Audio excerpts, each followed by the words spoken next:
Sex lives here, we got 10,000 lakes. But wait, the women are beautiful, to me they are. And we're not infested with pretentious movie stars. And it hit me, Minnesota is dope, if only simply for not what we have, but what we don't.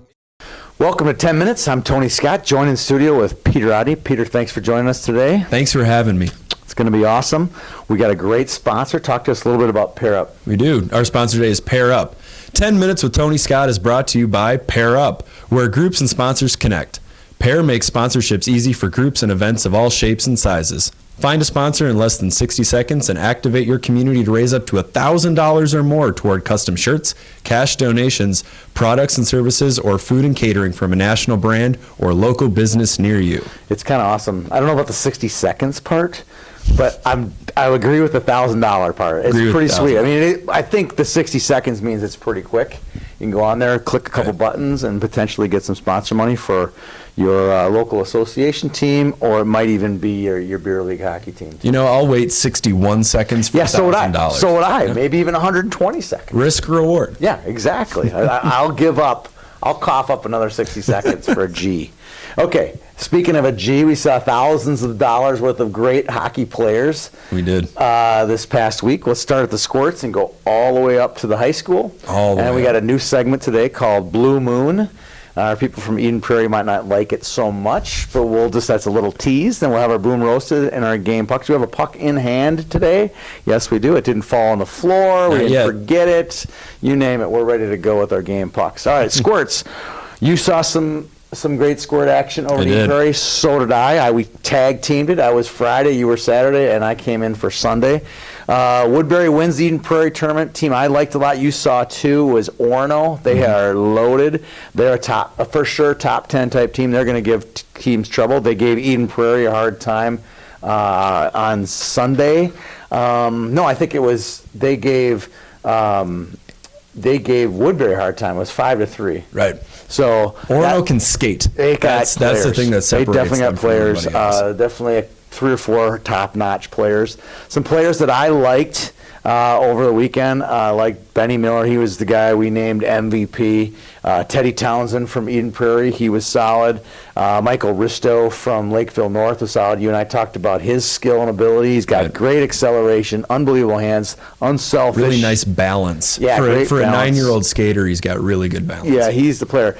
Here's a guy that probably won't make our show a whole bunch, but I just love the way he played. There's a kid from Eden Prairie named Andrew Earl, okay?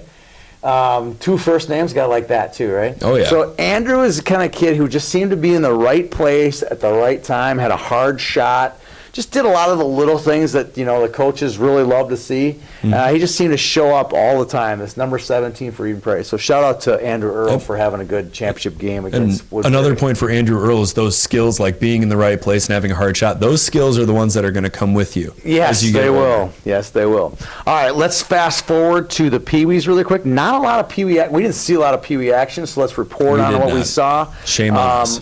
You saw some a couple weeks ago, but recent memory, the Roseau Paul Broughton tournament was a showdown of teams from Grand Forks. The Seawolves beat the what's the team? Greyhounds? The Greyhounds. Seawolves beat Greyhounds. That's the team that Cole Spicer plays for. Cole Spicer's team wins 5-1 to win the Paul Broughton. Shout out to the Seawolves. Mount Westonka with a big win. They beat Sartell. So that's 2 top 10 teams in Peewee Single A. And then you were at the Lumberjack Cup. You saw Trey Fetchko put on a show when Jasper Chan beat St. Michael Albertville. Right. Talk a little bit about that. Trey scored the overtime game winner in that championship game. Nice picture, by the way. Thank you. This is my 3rd year covering the Lumberjack Cup, so it was an anniversary of sorts. My first assignment for you was the Lumberjack Cup. So all of the feels hit me right there. Yes, it was good. It was good. Talk a little bit about the Class A title winners. 2 kids from Dodge County really show up nice, don't they?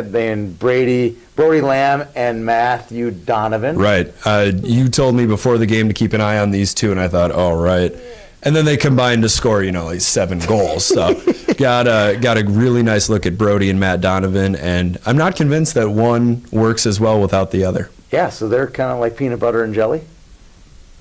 You like that? I'd like to think of a better combo. Okay, better than peanut butter and jelly? Peanut butter chocolate. Okay, peanut butter and chocolate. Okay, we'll go with that. Okay, quick reminder, our Now Prospects Combine invites went out. Lots and lots of kids signed up right away, both for the minors and majors. Peter, you've covered that 2 summers in a row. 2 summers. I'm really excited to see what comes out for the minors, because a lot of great minor players. And the majors is obviously a great event, because that's how the Bantam Elite League picks its invited players, comes out of that. So signups for that are coming in really fast. Lots of kids.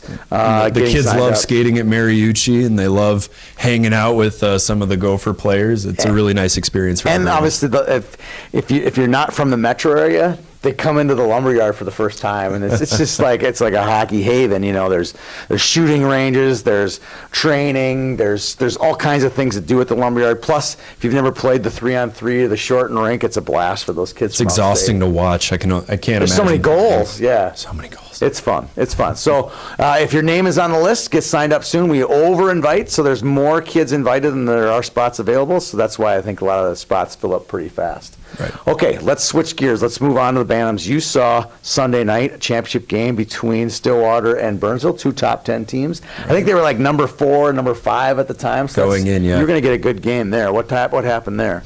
Stillwater came out on top. They jumped out to a 5-1 lead. Burnsville scored a couple of late goals to pull within 2, but Stillwater hung on. Stillwater is a deep team. Oh yeah, they've got kids up and down the lineup that can play. All right, so talk a little bit about you saw the Chicago Mission game with Minnetonka. Right. So, and you saw that game. So talk a little bit about some of the players that stood out to you in the last couple weeks. Let me preface this by saying that every kid for the Tonka Bantam AA team can skate. They are all incredibly fast, but the fastest of the bunch might be Mr. Lurie. Charlie Lurie. Big Lurie. Red. Another redheaded kid. Big Red. He's zipping up and down the ice. Yeah, he's quick. 03 birth year. And then you mentioned off air, you talked about a kid from Stillwater, a kid from Burnsville. Who are those 2 that you liked? I liked Noah Tussey a lot from Stillwater. We got a nice look at him in the Bantam Elite League over the summer. Player. He's a very good player. 8th grader, by the way. Not a 9th grader. Second-year Bantam, but he's in 8th grade. So he's a now prospect for sure. And Corey Bell from Burnsville. He's a solid skater. He's not going to blow you away skills-wise, but like the kid you mentioned earlier, he's always in the right place at the right time, and he's got a nice shot. Oh, you got to like those guys. They can bring those skills with them, right? Right. Coach? Okay, Orono remains number 1 at Bantam A. They win the Duluth tournament last weekend. I mean, the combined score for them was outrageous. It was gross. And they didn't have Lucas Jorgensen to make it even, which would have made it even grosser. So shout out to Orono being number 1. Shout out to their Twitter guy who just cracks me up on a daily basis. So we really appreciate those great Twitter handles. Here's 2 teams that have popped into our top 10, re-popped into our top 10. Andover. What did Andover do in their last couple games? It's been amazing. They earned a win over St. Cloud and over South St. Paul, 2 teams that and Rogers. So 3 big wins in a row. And Rogers. So they're moving up. But the fastest mover, I think, probably in staff rankings history, has got to be Edina. Could it be anybody else? They squeak in at number 9 last week, right? Right. And they beat everybody. They beat Eden Prairie pretty handily. They move all the way up to number 2 in the state. They were like unranked, lost to Jefferson, lost to Buffalo. I mean, literally, I think they were going to just cancel the season over at Braemar for the Bantam AA's, and now they're number 2 in the state, literally 2 or 3 weeks later. Yep, and they're an Edina team, so near the end of the season they'll be right there. So they'll only keep getting better. Yes, they will.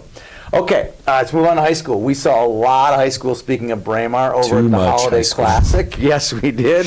That's why I was happy to see little squirts on Sunday. It was kind of a nice change of pace. And by the way, if you go and watch high school for like 3 or 4 straight days, and then you show up for a squirt game, the squirts look even smaller. I mean, they look the size of a paper tiny. clip. But if you do a squirt tournament all weekend long, they don't look small. Exactly. You know? They look like normal people. They look normal players. It was the weirdest thing after a few days of high school. Right. So EP, they lose 2. That's big surprise. Why did they lose 2? Because they missed Nikki Lieberman on the blue line. Nikki does so much for that Eagle lineup, from quarterbacking the power play to scoring goals to defending, leading the breakout. And without Nikki, it's a little tenuous back there. Yes, it is. Rapids went 2-1. Unfortunately, their big loss was to Elk River on Saturday. Day 3. So all these big wins. They beat Eden Prairie. They beat Edina. They're all excited. You know, they're putting their name on the state championship trophy on Friday night. But then they lose to Elk River, which then basically means they're going to have to play Duluth East in the sections if everything holds true. Right, but the day 3 of the Holiday Classic, everybody's exhausted. I'm exhausted. I'm exhausted by the end of that, so I can't really fault Rapids for losing in that game. No, but it's a big game, and Rapids knows that's a really big game. It's going to make a tougher trip for them back to the exit. If they have everything hold serve, and Elk River can beat Duluth East, which I think they will. Yes. I think now Elk River is in the driver's seat for the number 1 seed in Section 7AA. All right. So we had want to talk a couple of the surprises that we think we want to talk about for high school so far, early part of the year. Who's your biggest surprise so far? My biggest surprise is going to have to be Eastview. Oh, no, yeah. Eastview is pulling off some serious wins here. Don't sleep on the Lightning. No, because they'll flash in front of you. And they'll strike, too. They'll strike. Noah Linder, who is an excellent lacrosse player who I saw over the spring, is back to being an assist master on the ice. Yes, he is. This year. Yes, he is. Great goaltending, both goaltenders. Ben Beatty had a shutout against Lakeville South last Thursday. This is a team that really could compete in 3AA against St. Thomas Academy. So right. Don't be surprised there. My surprise is East Grand Forks. This past week they beat Alexandria, who's a top 10 team, who tied St. Cloud Cathedral, by the way. And then they just beat Bemidji last night. Right. So huge shout out to them. And they also have a tie with Cathedral. So they give us some idea that this is not a rebuilding year for the Green Wave. This is a legit team. They are the number one seed out of 8A. I don't think it's really a contest who's going to win this section. Every year the Green Wave, rugged, they do the little things right, and they crash the net. They might be the best team at scoring garbage goals. And they got a great coach, Scott Koborinsky. So this is a really good hockey association. They seem to just churn out great players year Constantly. after year. All right, let's move on. I got a little segment we did on our podcast called Best Player Besides Casey. Well, there's no argument that Casey Middlestad is the best player in the state this year. He's aight. And then who's the next best? You saw a lot this past weekend. Who's the next best? Who's the guy that you'd put money down to go watch? From what I saw this weekend, it's got to be Blake McLaughlin from Grand Rapids. Blake played like a man possessed for 2.5 days. The end of the Elk River game, everybody kind of fizzled out. But for 2 solid games, Blake was the best player on the ice, playing without a glove.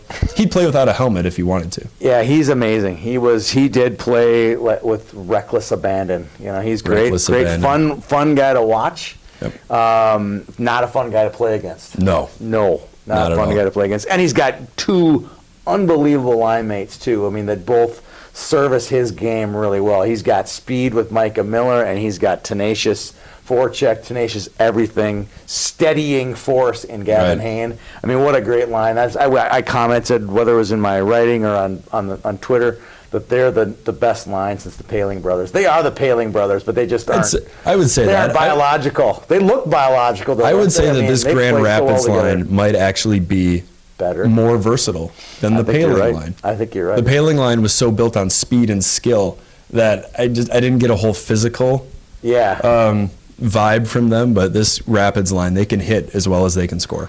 My best player, not named Casey, is Ben Brinkman from Edina. Love him. Thought he was unbelievable. What he did against Elk River, he basically single-handedly beat Elk River that night. He's like, oh, it's going to get close, I'll shut you down. Right.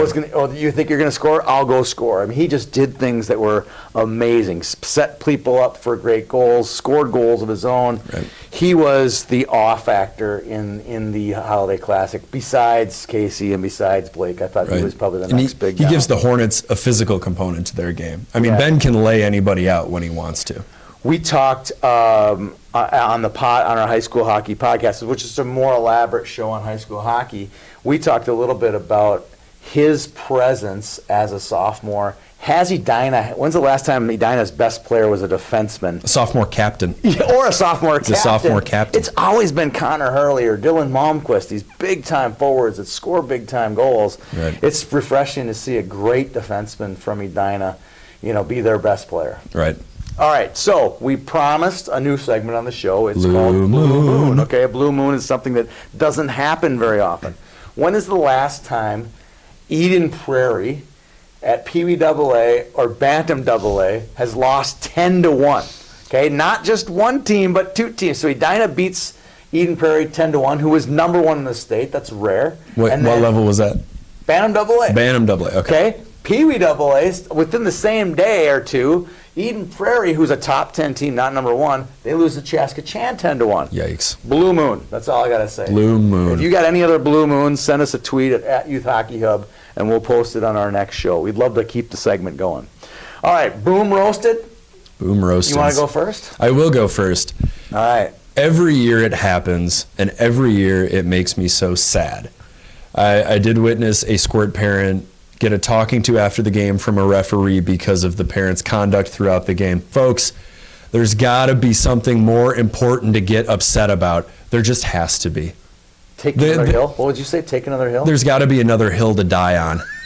I mean, the squirts care about pizza and throwing water bottles at each other in the locker room. There's got to be something else to worry about. I agree. All right, so my boom roasted goes to my first victim. There's going to be many more. Dun, dun, dun. Who sent me an email this past week, said, Tony, I've been blocked from your website. And I got the joy of sending him a note back saying, anybody's IP who gets caught putting in fake scores, we automatically ban from the site. So they can't get unbanned either. So you're going to have to find, it takes us a little while to unban you from the site. So if you put the fake scores in, have your jollies. They'll be up for an hour or so, but then they'll be taken down. But you won't have the jolly until you send me the email saying, how come I can't get back on YHH? So thanks for playing, you guys out there, but we'd really appreciate people putting only the real scores into our Now Rankings formula. So boom roasted goes out to all those guys. Rejected. All right, here we go. Game pucks. You want to go first, Mr. Edina Holiday Classic? I will go first. I spent all weekend at the Edina Holiday Classic, and my game puck is going to go out to the coaches Ben Gustafson of Elk River, Kurt Giles of Edina, Lee Smith of Eden Prairie, and Trent Klatt of Grand Rapids for not getting tired of me awkwardly standing next to your locker room after the game waiting to do an interview. You guys were great.